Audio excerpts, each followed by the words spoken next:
கோபாலுங்கிற பேர் கொண்ட ஒரு கிராமத்துல அஜய் வர்மாங்கிற பேர் கொண்ட ஒரு பெரிய ஜமீன்தார் இருந்தாரு. அந்த கிராமத்துல இருக்கிற நிறைய நிலங்கள் அவருக்கு சொந்தமானது.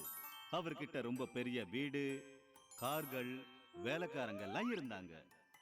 ஒரு நாள் அவரோட வீட்டுக்கு அந்த கிராமத்தை சேர்ந்த போலீஸ் இன்ஸ்பெக்டர் வந்தாரு. அப்புறம் என்ன சொன்னாருன்னா, அஜய் சார், நீங்க கொஞ்சம் ஜாக்கிரதையா இருங்க. விக்ரம் சிங்னு பேர் கொண்ட ஒரு பெரிய கொள்ளக்காரன் அப்புறம் திருடன் நம்ம கிராமத்துக்குள்ள நுழைஞ்சிருக்கிறதா தகவல் வந்துச்சு. அவன் ரொம்ப ஆபத்தானவன். அவன் தன்னோட வேஷத்தை மாத்திக்கிட்டு இங்க வந்து உங்களை ஏமாத்துவான். என்ன இன்ஸ்பெக்டர் சார், அந்த கொள்ளைக்காரன் வந்து என் வீட்டுல கொள்ளையடிப்பானா? உங்க கண்ணுக்கு தெரியலையா? என்னோட பாடி கார்ட்ஸ் அப்புறம் வேலைக்காரங்க எல்லாம்.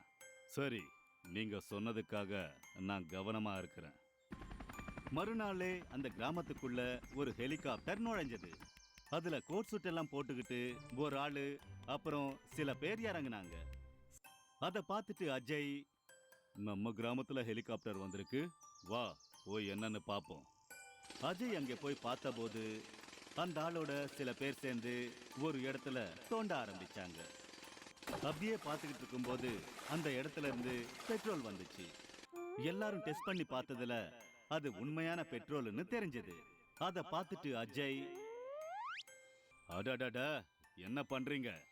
அம்மா, நீங்க யாரு? நேரா வந்தீங்க, என் இடத்துலயே தோன்றீங்க. Good morning sir, my name is Sachin. நான் சச்சின் பெட்ரோல் கம்பெனியோட முதலாளி. எங்களோட ரிசர்ச் டீமுக்கு தெரிய வந்துச்சு இந்த கிராமத்துல பெட்ரோல் கிணறு இருக்குன்னு. நான் எப்படியாவது இந்த இடத்த வாங்கியே தீரணும். அந்த விஷயத்த கேட்டதும் அஜயோட மனசுல ரொம்ப சந்தோஷமா இருந்துச்சு. கொஞ்ச நேரம் யோசிச்சு அஜய் சச்சின் கிட்ட இப்படி சொன்னாரு. ஹலோ சச்சின் சார், நீங்க என்ன நினைச்சுக்கிட்டு இருக்கீங்க? நான் என்னோட நிலத்தை வித்துருவேன்னு நினைக்கிறீங்களா? நாம சேர்ந்து பார்ட்னர்ஷிப் போடுவோம். நல்லது, பார்ட்னர்ஷிப்பா? சரி, அப்படியே பண்ணலாம். நான் இந்த மாதிரி பார்ட்னர்ஷிப்பை யுஎஸ்ஏ, ரஷ்யா நிறைய வச்சிருக்கேன். நீங்க சீக்கிரமா 1 கோடி ரூபாவை அரேஞ்ச் பண்ணுங்க. நாம நாளைக்கே அக்ரிமெண்ட் போட்டுருவோம். அப்புறம் நாளைக்கு ஒரு பெட்ரோல் ஹேண்ட் பம்பை இங்கே போட்டுருவோம். அப்புறம் நீங்க ஹேண்ட் பம்பை யூஸ் பண்ணி கோடிக்கணக்கில் பணம் சம்பாதிக்கலாம். அஜய் ராத்திரி எல்லாம் யோசிச்சு எப்படியோ ஒரு வழியா 1 கோடி ரூபாவை சேர்த்துட்டாரு. மறுநாள் சச்சின் வந்தபோது 1 கோடி ரூபாவை கொடுத்து அக்ரிமெண்ட்ல சைன போட்டாரு. அப்புறம் அவரு டான்ஸ் ஆட ஆரம்பிச்சாரு. எனக்கு கிடைச்சிருச்சு, எனக்கு கிடைச்சிருச்சு, நான் ஆக போறேன் கோடீஸ்வரன், நான் ஆக போறேன் கோடீஸ்வரன். அந்த மாதிரி அஜய் மறுநாள்ல இருந்து ஹேண்ட் பம்பை யூஸ் பண்ணி பெட்ரோலை விற்க ஆரம்பிச்சிட்டாரு. அவர் ஸ்கூட்டருங்களுக்கு, காருங்களுக்கு, பஸ்ஸுங்களுக்கு, இப்படி எல்லா வாகனங்களுக்கும் பெட்ரோல் போட்டுக்கிட்டு இருந்தாரு. ஆனா ஒரு நாள் சில பேர் அஜய் கிட்ட வந்து சத்தம் போட ஆரம்பிச்சாங்க. இங்க பாருங்க அஜய் சார், உங்க ஹேண்ட் பம்ப்ல இருந்து வெறும் தண்ணி மட்டும்தான் வருது. எங்க வண்டியெல்லாம் ரிப்பேர் ஆயிடுச்சு. அப்ப அஜய் அங்க போய் கீழே தோண்டி பார்த்த போது அங்க ஒரு பைப் லைனை பார்த்தாரு. அப்புறம் அந்த பைப் லைன் கிராமத்துக்கு வெளியில இருக்கிற பெட்ரோல் டேங்கர் வரைக்கும் போய்கிட்டு இருந்துச்சு. அப்பதான் அவருக்கு தெரிஞ்சு போச்சு அந்த சச்சின் அவரை ஏமாத்திட்டான்னு. அப்பதான் போலீஸ்காரர் வந்து ஒரு போட்டோவை காட்டினாரு. அஜய் சார், இவன் தான் அந்த ஆளா? ஆமா ஆமா, இவன் தான். ஹலோ சார், இவன் சச்சினோ கிச்சினோ கிடையாது.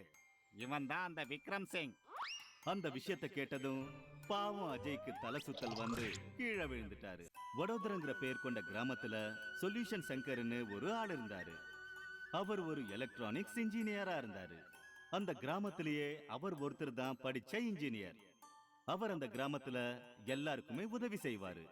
அதனால யாருக்காவது ஏதாவது பிரச்சனைன்னா அப்போ சங்கர் அதுக்கான சொல்யூஷனை நிச்சயமா எடுப்பாரு. அதனாலதான் அவரோட பேரு சொல்யூஷன் சங்கர் ஆயிடுச்சு. ஒரு நாள் அந்த கிராமத்துல சில பேர் நடுவுல நின்னு பேசிக்கிட்டு இருந்தாங்க. என் பையனோட படிப்பு இப்ப எல்லாம் கொஞ்சம் கூட சரியே இல்ல. இந்த ஆன்லைன் கிளாஸஸ்னால நான் அவங்களுக்கு போனை வாங்கி கொடுத்தேன். ஆனா அந்த போன்ல சிக்னலே கிடைக்க மாட்டேங்குது. அப்புறம் ஆன்லைன் கிளாஸஸ் எப்படி அட்டெண்ட் பண்ண முடியும்? ஆமா அண்ணே, எனக்கும் இதே பிரச்சனை தான். என் பொண்ணு கிட்ட கூட டேப் இருக்கு, அதுல தான் ஆன்லைன் கிளாஸ் அவ அட்டெண்ட் பண்றா. ஆனா நம்ம கிராமத்துல சிக்னல்ஸே கிடைக்க மாட்டேங்குது. இதுக்காக நாம ஏதாவது செஞ்சாகணும். எல்லாரும் சேர்ந்து கிராமத்துல இருக்கிற நாட்டாமைய பார்க்க போனாங்க. அப்ப நாட்டாம சொல்யூஷன் சங்கரை போய் பார்க்க சொல்லி சொன்னாரு. நாட்டாம சொல்யூஷன் சங்கர் கிட்ட போன்ல பேசினாரு. கண்ணா சங்கர், நம்ம கிராமத்துல ஒரு பிரச்சனைப்பா.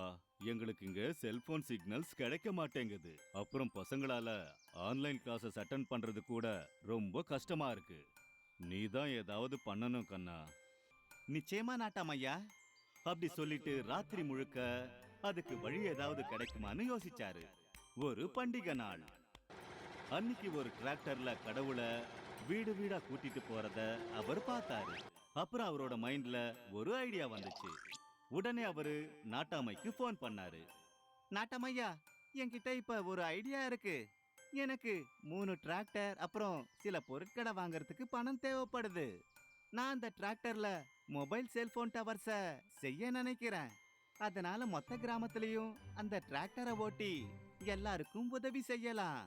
அட, உண்மையாவே ஐடியா நல்லா இருக்குப்பா. நான் இப்பவே உனக்கு பணமும் டிராக்டரும் கொடுக்கறேன். அது போல சொல்யூஷன் சங்கர் 2 நாள் கஷ்டப்பட்டு 3 டிராக்டர்லயும் செல்போன் டவரை வச்சிட்டாரு. அப்புறம் அந்த டிராக்டர்ஸ கிராமம் மொத்தமும் ஓட்டினாரு. அதுக்கப்புறம் அந்த கிராமத்துல இருக்கிற எல்லாருக்கும் நல்ல சிக்னல் கிடைச்சது. எல்லாரோட அப்பா அம்மாவும் ரொம்ப சந்தோஷப்பட்டாங்க.